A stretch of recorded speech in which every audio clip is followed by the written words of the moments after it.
استفادہ کیا. اللہ تعالیٰ آپ کو جزائے خیر دے. ہم آپ کے دعا گو ہیں. اب ہمارے پیر صاحب یہاں پہ آئے ہیں. پیر صاحب کو لیتے ہیں. واہ جی واہ. السلام علیکم. کیسے حضور؟ وعلیکم السلام ورحمۃ اللہ وبرکاتہ. آپ کیسے ہیں اللہ صاحب؟ کیسے اللہ تعالیٰ کا احسان ہے, بہت مہربانی آپ کا. ایسا آپ کا اس میں گرامی میں بھول گیا. بابا جان؟ بابا جان؟ ہاں اصل میں نام بابا جان ہے. ہاں سلسلے چشتیہ آپ سے بات ہوئی تھی نا ایک بار جب ہم نجف میں تھے. جی جی جی جی 2 دفعہ آپ سے بات ہوئی ہے. کیا حال چال ہے؟ ٹھیک ٹھاک ہیں؟ بس کرم اہل بیت علیہ السلام کا. آپ سنائیے. اللہ تعالیٰ کا احسان ہے, بہت مہربانی آپ. تھینک یو میرے بھائی. یہ اصل میں ویڈیوز آپ سے دیکھتے رہتا ہوں, کبھی کبھی جب موقع ہوتا ہے فری ہوتا ہوں تو انشاءاللہ. دوسری چیز یہ ہے کہ آپ نے تو اہل سنت کا جو جینا حرام کی رکھا ہوا ہے, آپ نے اپنے اہل تشیع علماء کا بھی جینا حرام کر رکھا ہوا ہے. وہ لوگ بھی بڑا آپ کے خلاف کچھ نہ کچھ ویڈیو بناتے رہتے ہیں. ابھی جلدی میں نے ایک ویڈیو کوئی تو دیکھا تھا, آپ کے خلاف کوئی شیعہ علماء کچھ بول رہے تھے. تو میرا یہ بولنے مطلب ہے کہ اہل سنت کے خلاف تو آپ نہیں باتیں کرتے جو کتابوں میں آپ وہ بتا رہے ہیں. بہرحال یہ تو چیز میں بھی ایک نوٹس کرتا ہوں. مگر میرا یہ بولنے مطلب ہے کہ اگر کوئی اہل سنت جو سمجھنا چاہتا ہے تو جس لہجے سے یا جس طریقے سے آپ کے لوگ ان سے باتیں کر رہے ہیں, یہ بہت غلط بات ہے. کیونکہ کبھی بہت جلدی ایک واقعہ میرے سامنے پیش آیا, کوئی آپ کا جاننے والا ماننے والا, اس نے سرکار معین الدین چشتی غریب نواز کے اوپر بڑا تیکھا کمنٹ کیا, بہت الٹی سیدھی باتیں کی ہیں. تو یہ میں نہیں چاہتا ہوں کہ یہ لوگ ایسی کچھ باتیں کریں جس سے معاملات خراب ہوں. دوسری چیز توحید پہ باتیں ہو رہی تھی. میں نے بھی ایک ویڈیو آپ کی دیکھی تھی توحید پہ, آپ کسی سے بات کر رہے تھے. تو میں انشاءاللہ آج وقت نکال کے بیٹھا ہوا تھا آپ سے بات ہی کرنے کے لیے. اللہ نے ہم دونوں کی بات کو آج رکھنا تھا تو ہم دونوں آج آپ آمنے سامنے آ گئے. اللہ پاک کا شکر ہے, اہل بیت کا کرم ہے. میں یہ جاننا چاہ رہا ہوں کہ آپ بار بار اٹیک کرتے ہو اہل سنت کے توحید پر, تو اہل سنت کی جو توحید ہے شیعوں کی توحید میں فرق ہے کیا کچھ؟ دیکھیں آپ جس کو کہتے ہیں اہل سنت, دیکھیں یہ اہل سنت کے اسم پہ بڑا نزاع ہے. اور ان سب آپ غیر شیعہ جو فرقے ہیں ان سب کا عقیدہ توحید میں ایک جیسا نہیں ہے. ماتوریدیہ کا جو توحید ہے اس میں کچھ اختلاف ہے عشاعرہ سے, اگرچہ اغلب میں وہ اس میں ایک نظریہ. اور پھر آپ کے جو ابھی جو جن کا چرچا بہت ہے اہل حدیث, جن کو وہابی بھی کہتے ہیں, سلفی لوگ, ان کا تو بہت مختلف ہے. تو آپ کس کی بات کر رہے ہیں جب اہل سنت کہتے ہیں, کس کی بات کر رہے ہیں؟ ہاں اگر آپ کہہ رہے ہیں کہ اہل حدیث کی بات کر رہے ہیں, وہ احمد بن حنبل کے اتباع کی بات کر رہے ہیں, تو ان کی توحید میں تو بڑا اختلاف ہے. اشاعرہ ماتوریدیہ کے کہتے ہیں تو ان کی توحید کچھ اور ہے. آپ کس کی بات کر رہے ہیں؟ میں بھی آپ کو ایک چیز بتاتا ہوں. ابھی اہل حدیث کے ایک عالم سے میری بات ہوئی تھی, توحید کے اوپر ہی بات ہو رہی تھی. بعد میں پھر وہ باتوں سے نکل کے الگ بات کرنے لگا, پھر میں نے فون کاٹ دیا. میرا یہ بولنے مطلب ہے کہ جو بھی اہل سنت میں فرقے ہیں, جب توحید کی بات آتی ہے تو حوالے جو حدیثوں کی دیتے ہیں, وہ تو کوئی نئی کتاب لے کر نہیں آتے ہیں. سیاستہ کی 7 کتابوں کی بات کرتے ہیں, انہی میں سے حوالے دیتے ہیں توحید کے مطابق. تو میرا یہ بولنے مطلب ہے کہ آپ فرقوں کی کوئی بھی بات کر لو, چاہے جس فرقے کی آپ بات کرو, امام حنبل کے ماننے والے یا امام شافعی, امام ابو حنیفہ, چاہے جس کی ماننے والے ہوں, مگر کتاب کا حوالہ تو بخاری اور مسلم کا ہی دیں گے نا. تو میرا یہ بولنے مطلب ہے آپ کے سارے فرقوں کی بات سمجھ لو, چاہے اہل سنت سے سمجھ لو. آپ کو کیا لگتا ہے کہ توحید میں شیعہ اور اہل سنت میں کیا فرق ہے؟ میرا یہ سوال ہے سیدھا بھائی سیدھا. صاحب آپ کی خدمت میں عرض یہی ہے کہ اہل سنت, جس کو آپ اہل سنت کہتے ہیں نا, ان کا توحید ایک جیسا نہیں ہے. وہ سب بخاری مسلم کی بات کو نہیں مانتے. بہت زمین آسمان کا فرق ہے. مثلا آپ کے جو اشاعرہ ہیں وہ ان کی توحید بہت مختلف ہے, ان کی توحید بہت قریب ہے شیعوں سے. اس کے مقابلے میں کن کے مقابلے میں؟ اہل حدیث کے مقابلے میں. اور یہ اسم پر بھی میں آپ کی خدمت میں عرض کروں کہ اہل سنت, اس میں بھی بڑا نزاع ہے. اشاعرہ کہتے ہیں اہل سنت ہم ہیں, ماتوریدیہ کہتے ہیں نہیں اہل سنت ہم ہیں. اور پھر اس کے مقابلے میں سلفی لوگ کہتے ہیں کہ یہ سب اہل بدعت ہیں, صرف اہل سنت ہم ہیں. جب آپ اہل سنت کہتے ہو بالخصوص توحید کے معاملے پر, تو آپ کو مشخص کرنی چاہیے آپ مراد کیا لیتے ہیں تو اہل سنت سے. کیونکہ ان فرق جو ان سے اگر غیر شیعہ مراد ہیں, جو ابو بکر عمر کی خلافت کو صحیح مانتے ہیں, تو ان کی توحید میں بڑا اختلاف ہے. ان کی توحید سب ایک جیسا نہیں ہے. معتزلہ ابو بکر عمر کی خلافت کو صحیح مانتے ہیں, امیر المومنین علیہ السلام کو چوتھا خلیفہ مانتے ہیں. ان کے توحید میں اور شیعوں کی توحید میں فرق بہت کم ہے. معتزلہ اور اشاعرہ کی توحید میں فرق ہے, اشاعرہ اور ماتوریدیہ کی توحید میں فرق ہے.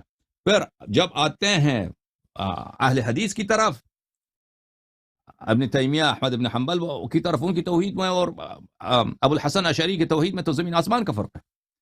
تو آپ ہمیں بتائیں کہ آپ کس کی بات کر رہے ہیں؟ اہل حدیثوں کی توحید میں کیا فرق ہے آپ لوگوں سے؟ میں یہ پوچھنا چاہ رہا ہوں، کیونکہ میری بات ہوئی اہل حدیث عالم سے، اس لیے میں پوچھ رہا ہوں. آپ اپنی توحید کا پوچھیں نا. آپ اگر خود چشتی ہیں تو آپ ماتوریدی ہوں گے. آپ میری بات کر لیں، چلو میری بات کر لیں، پھر بعد میں آپ کی جو توحید ہے اور اس میں جو اہل حدیث کی توحید ہے، زمین آسمان کا فرق ہے. اہل حدیث کہتے ہیں کہ جو بھی صفات اللہ تعالیٰ نے قرآن مجید میں اللہ اپنے لیے استفادہ کیا ہے، اسما مثلا اللہ نے کہا ہے کہ، میں آپ کو آیت دکھاؤں کہ اللہ نے کہا ہے کہ یا حسرت علی ما فرطت فی جنب اللہ اللہ نے قرآن مجید میں اپنے لیے پہلو کا ذکر فرمایا، پہلو کا ذکر کیا ہے. بتائیے، ملاحظہ فرمائیے. عفواً میں جی آیات دکھا دیتا ہوں آپ کو. ملاحظہ فرمائیے سورہ مبارکہ زمر میں، اعوذ باللہ من الشیطان الرجیم، ان تقول نفس یا حسرت علی ما فرطت فی جنب اللہ، کہ روز قیامت بہت سارے لوگ یہ کہیں گے، یا حسرت، میں کتنا بچتاوا ہے مجھے، علی ما فرطت، کیونکہ میں نے بہت کوتاہی کی ہے، فی جنب اللہ، اللہ کے پہلو میں. اللہ جم کس کو بولتے ہیں؟ پہلو. یہ پہلو آپ کا.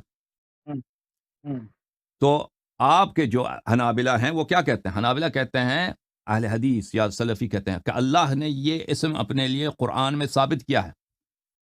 یہ اسم کا مطلب ہے پہلو، اور یہ اس کو اسی معنی میں ہم اللہ تعالیٰ پہ اطلاق کریں گے. اس کی تعویل کرنا حرام ہے.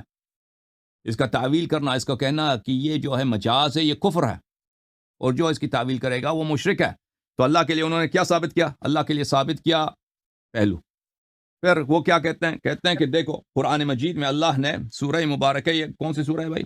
سورہ مبارکہ ہود میں اللہ تعالیٰ نے فرمایا، خطاب ہوا حضرت نوح علیہ السلام سے، وَاصْنَعِ الْفُلْكَ بِأَعْيُنِنَا، کہ تم ہماری آنکھوں کے سامنے کشتی بنا لے. تو کیا ثابت ہوا؟ کہ اللہ تعالیٰ کے آنکھیں ہیں، ایک آنکھ بھی نہیں، دو آنکھ بھی نہیں، کئی آنکھیں ہیں. تو جو شخص یہ انکار کرے گا کہ اللہ لٹرلی یہ مجاز نہیں ہے، جو اس کو تعویل کرے گا وہ اس نے صفت کا انکار کیا ہے. اللہ کی صفات کا انکار کفر ہے، شرک ہے. تو اللہ تعالیٰ کا پہلو ثابت ہوا اور پھر کئی آنکھیں ثابت ہو گئی. ٹھیک ہے نا؟ پھر کیا کہیں گے؟ پھر سورہ مبارکہ ذاریات میں، وَالسَّمَاءَ بَنَيْنَاهَا بِأَيْدٍ وَإِنَّا لَمُوسِعُونَ، آسمان کو اپنے ہاتھوں سے بنایا ہے. اللہ تعالیٰ نے کہا ہے کہ ہم نے اپنے ہاتھوں سے آسمان بنایا. تو اللہ پھر کیا ثابت ہوا؟ کہ اللہ کی کئی آنکھیں ہیں، اللہ کا پہلو ہے، اور اللہ کے کئی ہاتھ ہیں. دو ہاتھ نہیں ہیں، ایدن، کئی ہاتھ ہیں. اچھا، اگر آپ کہہ دیں کہ اللہ کے مثلا ایک ہاتھ ہے، کافر ہو گئے. نہیں، اللہ تعالیٰ کے ایدن، کئی ہاتھ ہیں. پھر پیر کے متعلق وہ کہیں گے سورہ مبارکہ قلم میں، اعوذ باللہ من الشیطان الرجیم، یوم یکشف عن ساق، اللہ تعالیٰ پنڈلی اپنا دکھائے گا روز قیامت. تو پھر اللہ تعالیٰ کا ایک پیر بھی ثابت ہو گیا نا. بھلے وکل شیء ہالک الا وجہہ، اللہ کا چہرہ بھی ہے، اللہ کا لسان بھی ہے. اور پھر احادیث کی طرف آتے ہیں، احادیث میں بھی اسی طرح چیزوں کا ذکر ہے. تو وہ کیا کہتے ہیں؟ توحید ان کا کیا ہے؟ توحید ان کا یہ ہے کہ اللہ تعالیٰ، یہ عجیب شکل ہے اس کا، سر ہے اس کا، سر پہ کئی آنکھیں ہیں، سر ہے، سر پہ کئی آنکھیں ہیں، ہاتھ ایک نہیں، دو نہیں، کئی ہاتھ ہیں، اور سب ہاتھ دائیں طرف ہیں، کیونکہ حدیث میں ہے کہ اس کے سب ہاتھ دائیں طرف ہیں، لیفٹ سائڈ پہ کوئی ہاتھ نہیں ہے، اور پیر اس کا ایک ہے. یہ ان کی توحید ہے. اگر آپ کہہ دیں ان کو کہ اللہ تعالیٰ نے جو عین کہا، بِأَعْيُنِنَا، کشتی ہمارے آنکھوں کے سامنے بنا دیں، یعنی اللہ تعالیٰ کا علم، کہیں گے نہیں، آپ کافر ہو گئے.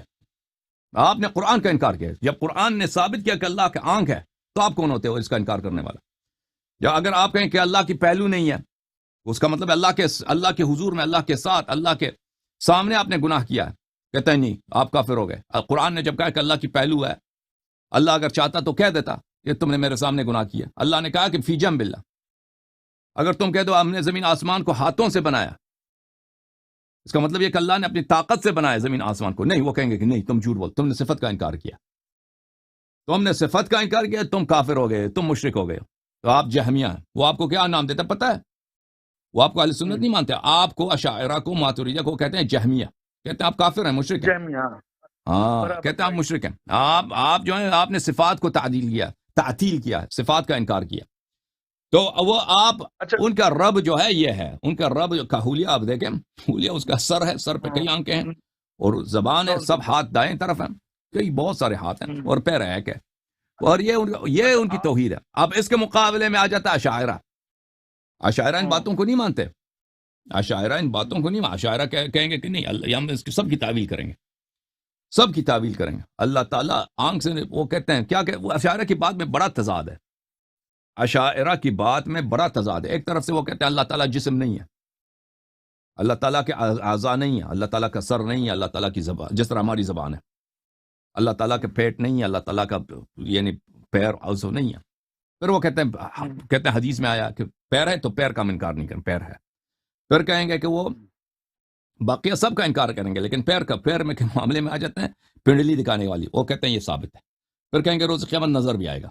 اگر جسم نہیں ہے تو نظر کیسے آئے گا؟ کہتے ہیں بخاری میں لکھا ہے کہ نظر آئے گا. تو پھر ان کی بات میں، توحید میں ان کی بڑی تناقض ہے. اشاعرہ کی توحید میں اشاعرہ ایک طرف سے کہتے ہیں اللہ تعالیٰ ماتریدیہ بھی یہی ہے، اشاعرہ ماتریدیہ اس مسئلے میں ایک ہے، تجسیم میں کہتے ہیں جسم نہیں ہے، اور جو جسم کہے گا وہ بیوقوف ہے، احمق ہے، مشرک ہے، وہ اس کی تکفیر کریں گے. ہاں، لیکن وہ کہیں گے نظر آئے گا. ہاں، پھر وہ جواب دینا، وہ جواب نہیں دیتے اس کا. ہاں، وہ جواب نہیں دیتے پھر اس کا. آپ ہاں، پھر وہ اس کے پاس جواب نہیں ہے. یہی ہم اسے مانگتے ہیں. وہ بھی تو جسم کا حصہ ہے نا. بالکل بالکل، جسم کے باہر کا حصہ ہے. ہاں، اگر اشاعرہ ماتریدیہ سے ہم پوچھیں گے بھائی آپ کہتے ہیں کہ جسم نہیں ہے تو پیر کیا دکھائے گا؟ وہ خود فخر رازی یہی کہتا ہے اپنے کتبوں میں، اپنے مشائخ اشاعرہ پہ اشکال کرتا ہے کہ تم کہتے ہو کہ جسم نہیں تو پیر دکھانے کو قبول کرتے ہو، یہ عجیب تماشا تم نے بنایا. وہ خود یہی کہتے ہیں، ان کے علماء خود انہوں نے تصریح کیا. ہاں بالکل. اچھا یہ چکر. اور وہ پھر وہ رؤیت کے مسئلے پر بھی فخر رازی خود اشعری ہے، اشاعرہ کا امام ہے، وہ خود اشاعرہ پہ اشکال کرتا ہے. کہتے ہیں تم کہتے ہیں اللہ تعالیٰ جسم نہیں اور پھر کہتے ہو نظر آئے گا.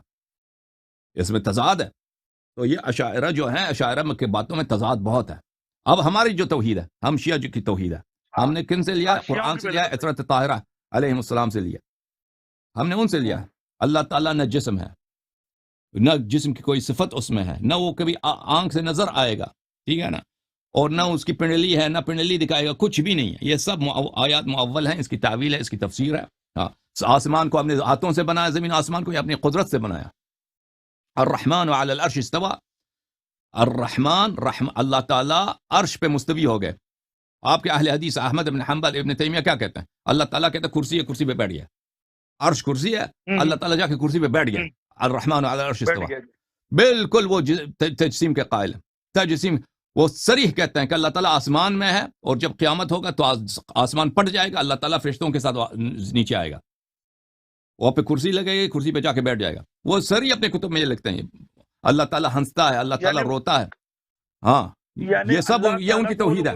ہاں، ہمارے پاس یہ سب الرحمن علی العرش استوى. عرش یعنی اللہ کی حکومت.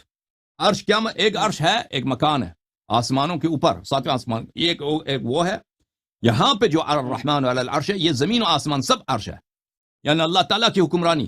الرحمن علی العرش استوى، اللہ زمین و آسمان کا حاکم ہے. اس کا مطلب یہ ہے زمین و آسمان اس کے قبضے قدرت میں ہے، سب جگہ اللہ تعالیٰ. اس کا مطلب یہ ہے نہیں کہ وہ کرسی پہ بیٹھ گیا علی العرش استوى. اچھا، مثلا وَكُلُّ شَيْءٍ هَالِكٌ إِلَّا وَجْهُهُ، ہر چیز ہلاک ہو جائے گا الا وجهه. یہ اس پہ احمد بن حنبل وغیرہ کیا کہتے ہیں پتہ ہے؟ وہ ہاتھ وات وغیرہ سب چلا جائے گا، پنڈلی بھی چلی جائے گی، صرف چہرہ بچ جائے گا. وہی چہرہ جس میں کئی آنکھیں ہیں. کل شیء ہالک الا وجہہ. وجہ سے مراد کیا ہے؟ اہل بیت طاہرین علیہم الصلوۃ والسلام. اہل بیت طاہرین علیہم وجہ اللہ ہے. کل شیء، ہر چیز کی کوئی ویلیو نہیں ہے دنیا میں سوائے اہل بیت علیہم الصلوۃ والسلام کے. اچھا، آپ کی خدمت میں عرض کریں کہ ہاں، یہ آپ کی توحید ہے. ہماری جو توحید ہے اس میں اللہ رب العزت جیسا کوئی نہیں ہے. آپ اس کو سوچ نہیں سکتے. جو بھی آپ کے ذہن میں آیا کہ اللہ کا شکل ایسا ہوگا، وہ آپ کی ذہن کی مخلوق ہے. اللہ اس جیسا نہیں ہے. اللہ تعالیٰ ہر چیز کے ساتھ ہے بغیر اس کے کہ وہ کوئی جگہ گھیر لے. اللہ ہمارے شارک کے قریب ہے. وَنَحْنُ أَقْرَبُ إِلَيْكُم مِّنْ حَبْلِ الْوَرِيدِ. شارک سے، لیکن اس کا مطلب یہ نہیں ہے کہ اللہ تعالیٰ ادھر ہے. اللہ تعالیٰ ادھر مثلا کوئی روح ہے، کوئی ہوا ہے، ادھر ہے نہیں. ادھر ہے اور ہم سے بعید ہے. وہ کسی بھی جسمانی جسم کے ساتھ جسمانیت کے طور پہ نہیں ہے، جسم ہی نہیں ہے وہ، اور کسی جسمانی صفت کا حامل بھی نہیں ہے. ٹھیک ہے نا، کوئی فزیک وہ نہیں ہے. ہاں نہیں، مگر میرا ایک سوال یہ ہے، یہ توحید ہے. آپ اہل تشیع کی جو توحید ہے اللہ کے تعلق سے، وہ تو آپ نے ابھی بڑی صاف ستھری بتا دی. مگر یہ میرا بولنے مطلب ہے کہ اللہ کے رسول، جیسے ہم اہل سنت میں ایک بات یہ ہے کہ اللہ نے اپنے نور سے ہی رسول اللہ کو نور کو پیدا کیا. تو آپ لوگوں کے توحید میں یہ کیا معاملہ رکھتا ہے؟ آپ لوگ اس بات کو کیسے مانتے ہیں، کیا سمجھتے ہیں؟ نور دے کہ اللہ تعالیٰ نے اپنے نور سے اہل بیت علیہ السلام کو بنایا ہے. یہ نہیں ہے کہ اللہ تعالیٰ خود نور ہے بھائی، اس کے یا اس سے نور نکلتا ہے جو ظاہری نور ہے نا، جیسے سورج کا نور ہے، چراغ کا نور ہے، اس سے اللہ تعالیٰ نے اہل بیت علیہ السلام کو بنایا. نہیں، اللہ تعالیٰ جو ہے جس مادے سے اللہ تعالیٰ نے بنایا، آدم علیہ السلام کو مٹی سے بنایا، ٹھیک ہے نا، جس مادے سے، جس مواد سے اللہ تعالیٰ نے بنایا، وہ نہایت اس نے اپنے حبیب صلی اللہ علیہ وسلم کو بنایا، وہ نہایت اعلیٰ درجے کی کوئی مادہ ہے جس کو ہم نہیں سمجھ سکتے. مطلب وہ کیا ہے وہ نور کیا ہے؟ اللہ فرمانا میں نے اپنے نور سے ہی خلق کیا نا، تو نور نا وہ یعنی جیسے کہ اللہ کہتا ہے بیتی، کہتا ہے بیتی، مکہ کو بولا یہ میرا گھر ہے، میرا گھر ہے. اب اللہ تعالیٰ ادھر نہیں رہتا، وہ اللہ تعالیٰ ادھر نہیں رہتا، اللہ تعالیٰ ادھر نہیں سوتا. کیوں کہا بیتی؟ کیوں کہا یہ بیتی؟ کیوں؟ یہ تشریف کے لیے، یہ شرافت بیان کرنے کے لیے. یہ اتنا شریف ہے، اتنا مقدس مکان ہے، اس کو خاص نسبت سے اللہ سے. وَنَفَخْتُ فِيهِ مِن رُوحِي، میں نے آدم علیہ السلام کو اپنی روح سے پھونکا ہے. اب اللہ اس طرح نہیں کہ اللہ کا روح ہے، اس نے اپنی روح نکال کے آدم میں ڈال دیا نا، اس طرح تو نہیں ہے. وہ روح جو اللہ نے آدم علیہ السلام میں خلق کیا ہے، وہ روح بہت ہی اعلیٰ درجے کا شے ہے، بہت ہی نفیس ہے، بہت ہی مقدس ہے، بہت ہی پاک ہے.